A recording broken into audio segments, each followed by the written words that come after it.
जो उसकी कीमत जानता होगा। नहीं तो तुम दिन रात आंसुड़ा ढलकाती रहो, कोई नहीं पूछे तुमसे। पर जो मोल समझे वही, उसी के सामने रोना श्रेष्ठ है।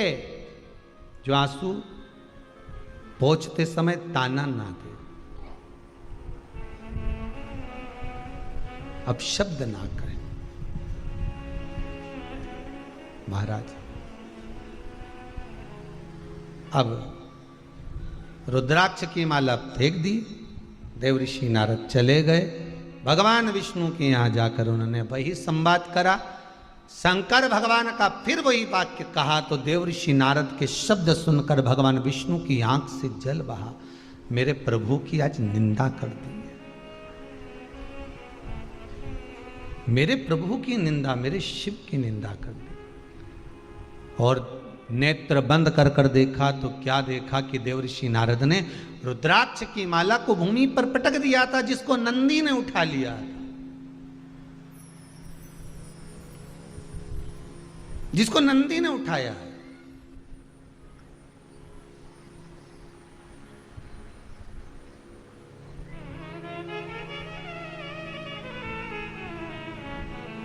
और नंदी ने उस रुद्राक्ष की माला को भगवान विष्णु शिव जी को ले जाकर दिया। प्रभु जी तो आपके गले की माला है। शंकर भगवान बोले हाँ मेरे गले की। किसको दी थी? भगवान बोले नारद जी को। नंदी को क्रोध आ गया। नंदी ने कहा मैं अभी जाता हूं नारद के पास, देव ऋषि नारद जी को अभी देख लेता हूं जाके, उन्होंने आपकी इस माला का अपमान कैसे कर दिया। शंकर भगवान बोले माला का अपमान उसने कराए तो तुझे क्रोध क्यों आ रहा है? उसने आपकी माला का अपमान करा। भगवान बोले तुझे कहीं जाने की जरूरत नहीं है। रुद्राक्ष की माला का अपमान करने वाला खुद अपने आप, जैसे रुद्राक्ष की माला भूमि पर पड़ी है वैसा वो खुद पड़ा मिलता। आप चिंता ना करें नंदी, आप बिल्कुल चिंता ना करें। आप किस चीज की चिंता करें? छोड़ दो उसको। गुरु की करनी गुरु भरेगा, चेला की करनी चेला उड़ जाएगा हंस अकेला। जो जैसा करेगा वो वैसा फल पाएगा।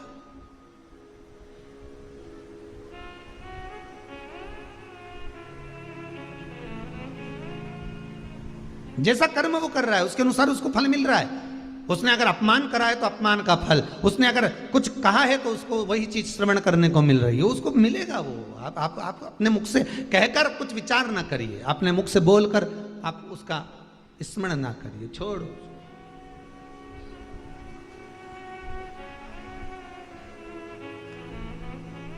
हमें उसका स्मरण नहीं करना। एक बात बड़ी सुंदर है,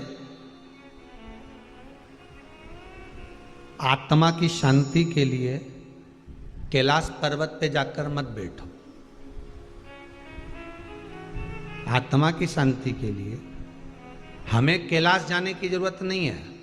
हमें केदारनाथ जाकर ठंडे में बैठने की जरूरत नहीं है। आत्मा को ठंडी रखने के लिए, शांति रखने के लिए, कूल रखने के लिए हमें कैलाश पर जाकर नहीं बैठना।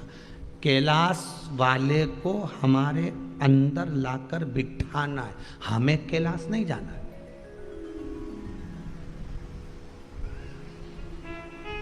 कई लोग कहते हैं गुरुजी कौन से तीर्थ में चली जाऊं मैं, बता दो, इतनी घर से दुखी हो गई, मैं तो मन करे कि तीर्थ चली जाऊं। तो भले चली जा।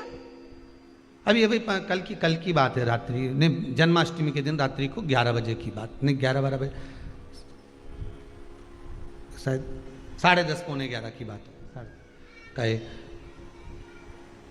हमारा मन नहीं लगे घर में रहने का, अब तो मैंने सोच लिया किसी तीर्थ में जाके रहूंगी।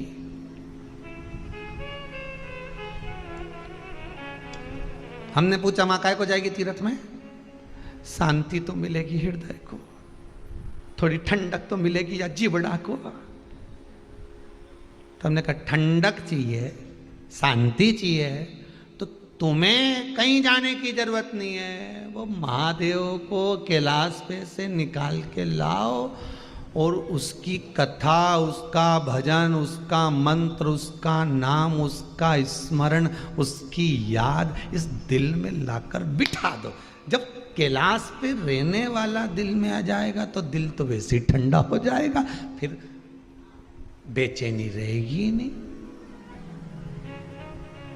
अरे गुरुजी बहुत प्रयास करूं पर घर का ये बहुवन तुम्हारे 2 मिनट भजन करने दे। तो तू भजन करे कि बहू का मुंडा देखे?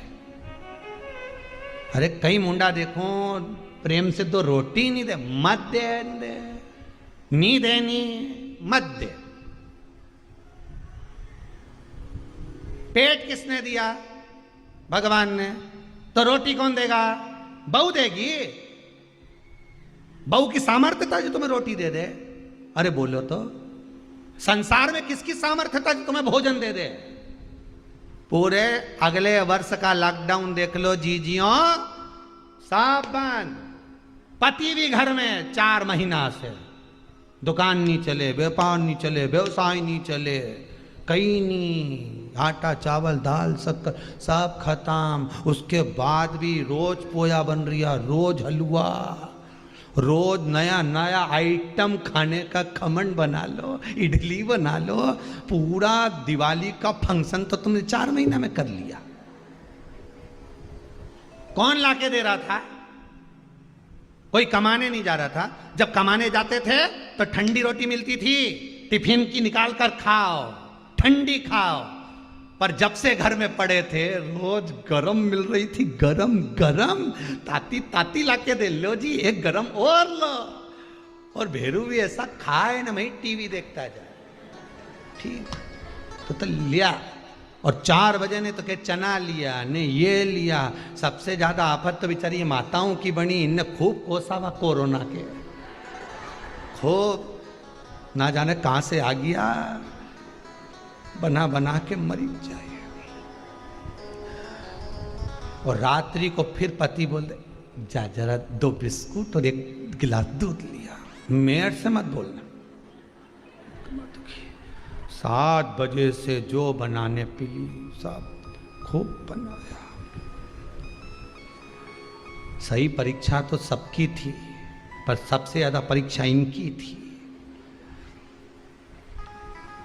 इधर इनके झेलो, इधर बच्चा उनके लड़ रहा है, झगड़ रहा है, गुस्सा कर रहा है, सामान फेंक रहा है। उधर से अम्मा बब्बा, उधर से मायके की याद आ रही। पर बस उनमें ना ट्रेन चले ना बस चले, जिवड़ा करे, पंख होते तो उड़ी आती, कहां जा।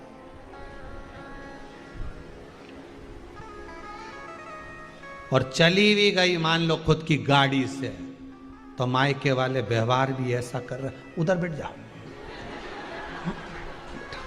थोड़ा मास्क लगाओ, मुंह पे हाथ सैनिटाइज करो, और जितने कपड़े पहने हो सब धो।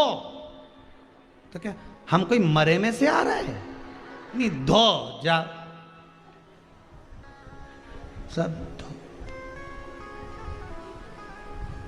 अब कौन खिला रहा था उनसे? हमने अम्मा जी से यही बोला, जो माता जी बेचारी दुखी होके आई, हम तो कई करे, हम तो वृंदावन चले जाएं कि वहाँ चले जाएं कि वहाँ, भले चले जाओ पर बिहारी जी को हृदय में बिठाओ, कैलाश अधिपति को हृदय में बिठाओ। तुम्हारे जाने से कुछ नहीं होगा कि तीर्थ में जाके बैठ जाओगे तो तुम्हारा मन शांत हो जाएगा। अच्छे से सुन लो री जीजियो, और भाइयों से भी निवेदन अच्छे से सुन लो कि मैं तो बहुत घर से परेशान हो गया, अब तो मैं घर छोड़ दूंगा, मैं वहां जाके रहूंगा। तुम कहीं पे भी चले जाओ, जब तक भगवान हृदय में नहीं बैठेगा तब तक कहीं पे भी रह लो, सुकून नहीं मिलेगा। नहीं तो घर में ही मन भगवान को हृदय में बिठा लो, इस दिल में। तुम घर में ही टीवी के सामने कथा सुनती हो, भगवान को दिल में बिठाओ, फिर तुम्हें कहीं जाने की जरूरत नहीं। मन चंगा कठोते में गंगा, कहीं नहीं जाना आपने, फिर तो तुम्हारा मन करेगा ही नहीं, अब नहीं जाऊं। 1 बजे से महाराज जी की कथा है, मैं कहीं नहीं जाना, मेरे को तो कथा सुनना। अब तो मायके में भी जिवड़ा नहीं लगे, मायके गई राखी बांधने तो टीवी चालू कर दो, महाराज आ गया होगा।